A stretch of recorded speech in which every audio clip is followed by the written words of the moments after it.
이동형 뉴스 정면 승부. 이동형의 뉴스 정면 승부.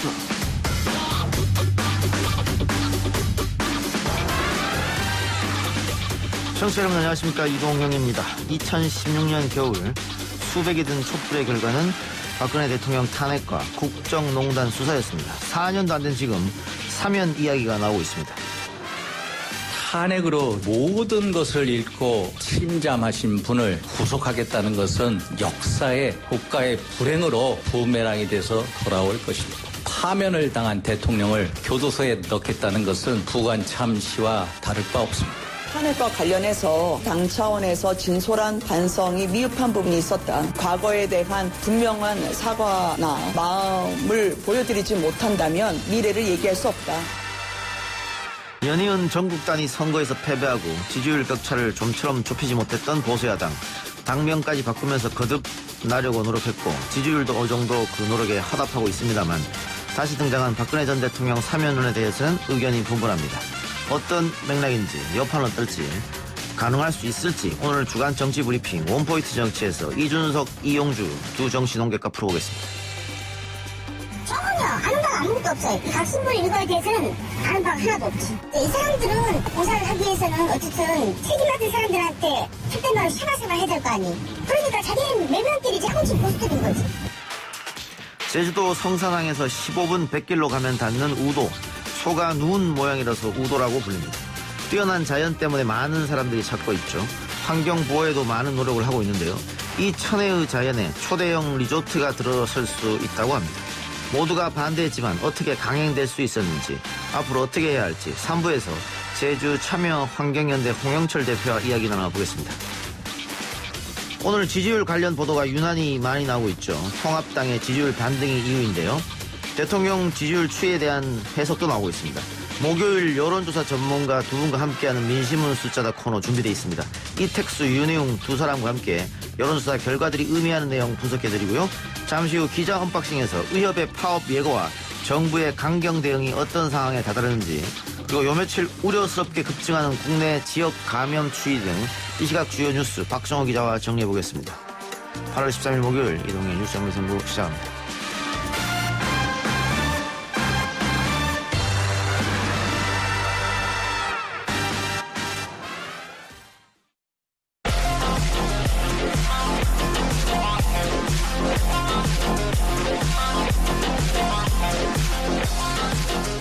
오늘 나온 뉴스들을 언박싱해드린 기자 언박싱. 오늘 오마이뉴스 박정호 기자 나왔습니다. 어서 오십시오. 안녕하십니까. 정부가 의대 정원 확대에 반대하는 대한의사협회 파업을 하루 앞두고 대화를 통해서 문제를 해결하자, 이렇게 일단 요청을 했네요. 네, 박능호 보건복지부 장관은 오늘 정부 세종청사에서 대한의사협회의 대화로 문제를 해결할 것을 강력히 촉구한다라고 거듭 강조를 했고요. 정부의 진정성을 믿고 오늘이라도 대화의 장으로 나와서 합리적으로 문제를 해결해 나갈 것을 다시 요청한다라고 얘기를 했습니다. 그러면서 이 의대 정원 문제는 정부가 논의해야 할 의료 제도적인 사안이다. 치료를 받아야 하는 환자 아무 관련이 없는 문제다라면서 환자들의 생명과 안전에 위험이 초래될 수 있는 진료 중단을 통해 요구사항을 관철하려는 행동은 국민들의 신뢰와 지지를 얻기 힘들 것이다라고 지적을 했습니다. 그리고 이런 방식은 의사 본연의 사명에도 위배된다는 사실을 유념해 환자의 희생을 담보로 한 극단적인 방식을 자제할 것을 요청한다라고 얘기를 했는데요. 특히 총각을 다투는 위급한 환자가 있는 응급실, 중환자실 이런 곳에 의료 공백이 발생해서 안 된다라고 지적을 또 했습니다. 정부는 의사협회 집단 휴진 과정에서 불법적인 행위로 환자의 건강과 안전에 위해가 생긴다면 법과 원칙에 따라 대응하겠다라고 강조를 했는데요. 만약 일부 지역별로 휴진하는 의료기관이 많아서 이렇게 국민들의 생명과 안전에 피해가 발생할 것으로 예측되는 경우에는 해당 지역의 보건소가 업무 개시 명령을 발동하도록 조치했다고 밝혔는데요. 이 행정명령을 위반한 의료기관은 업무정지 15일, 의료인은 3년 이하 징역 또는 3,000원 이하 벌금형에 처해질 수 있습니다.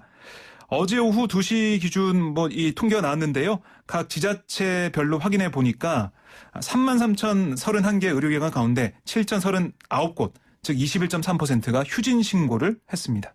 예. 정부의 대화 제안에 대해서 의사협회에서는 호응이 있었습니까? 아직까지는 없는 상태입니다. 계속해서 10년 동안 의사 정원을 1년에 400명씩 4,000명 늘리는 것에 대해 이걸 철회해야 된다. 예. 이걸 좀 주장하고 있거든요. 접점이 아직까지는 만들어지지 않는 모습입니다. 파업을 강행하게 되면 글쎄요. 정부에서는 또 강경 대응으로 나올 수도 있을 텐데요. 그러니까 아무래도 국민들의 생명과 안전이 걸린 문제이기 때문에 정부에서도 강경한 모습을 보일 수밖에 없어 보입니다. 예. 최근 지역 감염이 확산하면서 1일 신규 확진자가 이틀 연속 50명대를 기록했습니다. 여름 휴가와 강복절 연휴, 대규모 집회 등으로 확산 규모가 클 수 있다는 위기감이 나오고 있어요. 오늘 0시 기준으로 국내 코로나19 신규 확진자가 56명 늘었는데요.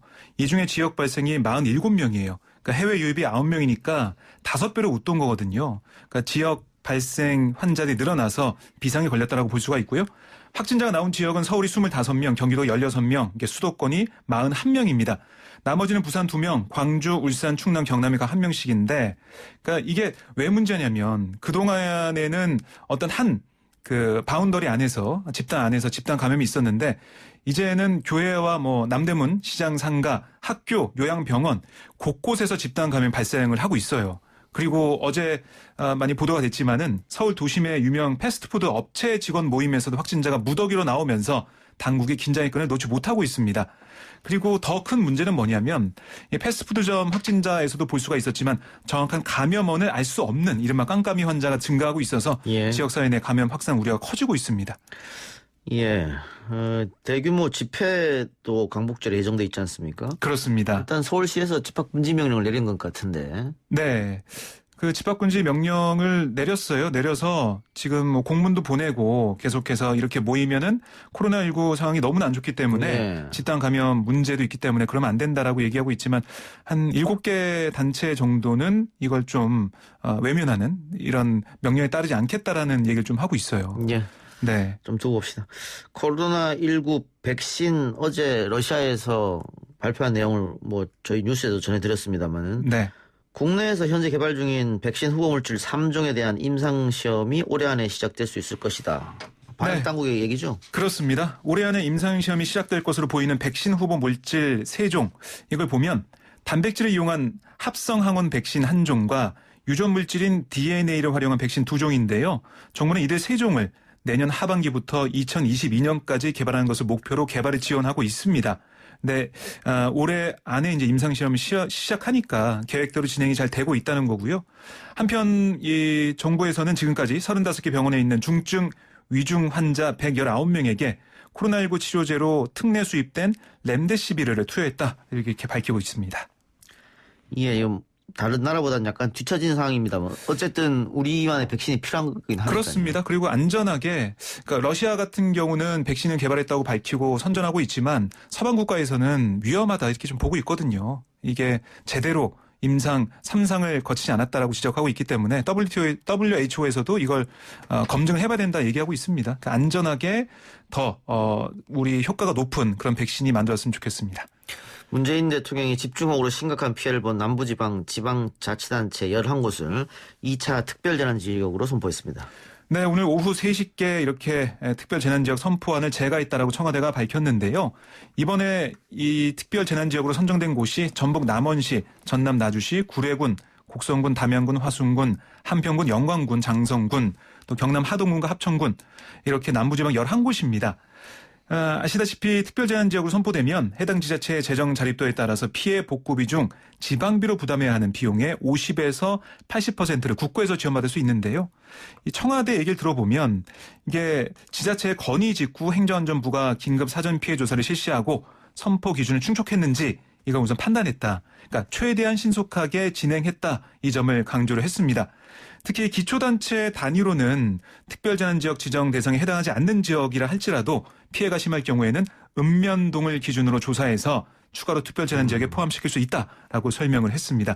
이렇게 됨으로써 7월 7일 이후로 지난 8월 7일 이후로 7개 지자체에 이어서 이날 11곳이 선정되면서 특별재난지역은 전국 18개의 곳으로 늘었습니다. 통합당이 새 정강 정책 첫 조항에 기본소득을 명시했습니다. 네, 통합당은 정강정책의 10대 약속 중에 첫 번째 항목인 모두에게 열린 기회의 나라 항목에서 국가는 국민 개인이 기본소득을 통해 안정적이고 자유로운 삶을 영위하 적극적으로 뒷받침하며 4차 산업혁명 시대를 대비한다라고 명시를 했는데요. 그러니까 김종인 비대위원장이 취임 후 첫 번째로 던진 화두가 바로 한국형 기본소득이었습니다. 그러니까 사실상 진보 진영의 화두로 좀 여겨졌던 이 문제를 김 위원장이 선제적으로 제기하면서 여러 가지 말도 나오고 했었는데요. 통합당은 이번에 정강정책에 아예 이를 못 받고 나선 것을 보면 개혁과 변화에 대한 당의 의지를 상징적으로 보여준 대목이 이거다라고 좀 내세우는 것 같아요. 예, 근데 방금 말씀하신 것처럼 지금까지 이 기본소득은 진보 진영의 아젠다였는데 네. 김종인 위원장이 오면서 이걸 끌어들인 거잖아요. 그렇습니다. 보수 내 반발은 없나요? 지금 그동안 지난번에 김종인 위원장이 얘기했을 때 했던 그런 반발 정도가 감지되고 있는데 지금 정강정책이 초안이 나온 상태이기 때문에 이게 정확히 나오게 된다면 어떤 반발이 있을지 모르겠지만 지금까지는 큰 반발은 없어 보입니다. 알겠습니다. 그리고 김정숙 여사는 어제 비공개로 철원 수해 지역에서 봉사를 했는데 화제가 된 것 같습니다. 네, 어제 오전 8시 40분쯤부터 철원의 폭우 피해 마을을 찾아서 고무장갑을 끼고 목에 수건을 두른 채 수해복구 작업을 시작했는데요. 빨래와 가재 도구 정리, 세척 작업 이런 걸 했고요. 점심에는 배식 봉사에도 나섰습니다. 그런데 들어보니까 마을 주민들과 자원봉사자들이 이 김정숙 여사의 방문 사실을 전혀 알지 못했다고 합니다. 비공개로 갔기 때문에 몰랐다는 거고요. 점심 식사를 위해 배식 장소에 모였다가 봉사를 하고 있는 김 여사를 알아보고 깜짝 놀랐다고 하고요. 청와대가 오늘 문의가 여기저기서 많아서 알려드린다며 사진을 좀 공개를 했습니다. 그랬는데 헝클어진 머리, 고무장갑, 몸빼바지, 목덜미에 수건을 감은 그런 모습이 인상적이었다. 이런 평가가 나오고 있습니다. 노영민 비서실장이 제출한 사표는 반려된 것처럼 보이네요. 네, 사실상 그런 것 같아요. 오늘 청와대 핵심 관계자가 기자들과 만나서 노 실장의 사표가 반려된 것인가라는 그런 물음에 그렇게 해석해도 된다라고 얘기를 했고요. 그러니까 청와대 수석급 이상의 인사가 일단락됐다고 보면 된다라고 얘기를 했습니다. 노 실장 역시 연일 SNS에 정부의 정책 성과를 홍보하는 글을 올리면서 평소대로 업무를 이어가고 있는 모습을 보였는데요. 오늘 올린 글을 보면 대공황 이후 최악이란 세계경제 충격에도 우리나라의 국가신용 등급은 흔들림 없이 자리를 지키고 있다라고 강조했습니다. 예, 사실상 유임됐다고 보면 되겠네요, 그러면. 그렇습니다. 유임됐다고 볼 수가 있고 다 일단락됐고 이제 이 진용으로 우선은 여러 가지 반등을 청와대 쪽에서 노리지 않을까 이런 생각을 해봅니다. 반등을 노리려고 하면 교체해야 되는 거 아닙니까? 근데 노영민 실장이 그동안 보여줬던 그러니까 대통령이 신뢰를 계속 하고 있다는 걸 좀 볼 수가 있고요. 그리고 일각에서는 노영민 실장의 후임을 잘 찾지 못해서 유임이 된 거다라는 얘기도 하고 있거든요. 근데 지금 3기 청와대 진용이 이걸로 쭉 가느냐 아니면은 올해 가을이나 연말에 비서실장을 다시 뽑으면서 그때 가느냐 이게 여러 가지 해석이 나오고 있는데 일단은 연말까지 아니면 최소한 가을까지는 노영민 실장으로 갈 거다 이렇게 보시면 되겠습니다. 예. 자, 8월 14일이 택배 쉬는 날을 정했었는데 네. 해마다 택배 쉬는 날로 정하자 이런 얘기가 있습니다. 그렇습니다. 말씀하신 대로 우선 내일 CJ 대한통운을 비롯한 주요 택배사는 택배인 리프레시데이로 정해서 휴무하기로 한 상태고요. 다른 택배사들도 일부는 휴무에 동참하는 것으로 알려지고 있습니다. 코로나19 사태로 택배 물량이 급증해서 우리 기사분들 너무나 힘들었잖아요. 휴식이 필요하다. 이런 노동계 요구를 수용한 결과인데요. 택배업계는 앞으로 택배 쉬는 날이 공휴일일 경우에 대체휴일을 정하는 방식으로 택배기사의 휴식을 보장하겠다 이런 얘기를 했고요. 그리고 거기다가 고용노동부가 오늘 한국통합물류협회, CJ 대한통운, 한진, 롯데글로벌로지스, 로젠 이런 4개 주요 택배사와 함께 택배 종사자의 휴식 보장을 위한 공동선언을 발표했습니다. 여기에 들어있는 내용이 해마다 8월 14일을 택배 쉬는 날로 정해서 모든 택배기사가 쉬도록 하는 방안이 담겼습니다. 이 공동선언을 보면 택배사와 영업점이 특별한 경우가 아니라면 또 심야 배송을 하지 않도록 노력한다 이런 내용도 있고요. 심야 배송을 계속해야 할 경우에는 택배기사 증원 아니면은 여러 것들을 통해서 휴식을 보장하기로 했습니다. 그리고 택배기사가 경조사 등의 사유로 쉴 수 있도록 지원한다는 내용도 공동선언에 포함됐고요. 이 경우에는 노동부가 택배기사가 근로자 휴양 콘도를 이용할 수 있도록 지원하겠다 이런 내용도 담겨 있고요. 안전하고 효율적인 작업 환경 구축, 택배기사의 건강보호, 영업점과 택배기사의 서면계약 체결, 택배기사의 산재보험 가입 등을 위해 노력한다 이런 내용도 담겨 있습니다. 그런데 또 우체국 택배는 쉴 수가 없으니까 네. 우체국 쪽으로 다 택배가 몰리는 게 아니냐. 소비자들도 앞으로 날이 정해지면 네. 매년 이렇게 쉬겠다고 하면 8월 14일 전후로 해서는 주문을 좀 최소화하는 뭐 그런 방법도 필요하지 않을까 싶은데요. 맞습니다. 그런 점들 계속 보완해 나가야 될 그런 부분들이 보일 것 같습니다. 알겠습니다. 오늘 기자 언박싱 여기까지 하죠. 지금까지 오마이뉴스 박정 기자였습니다. 고맙습니다.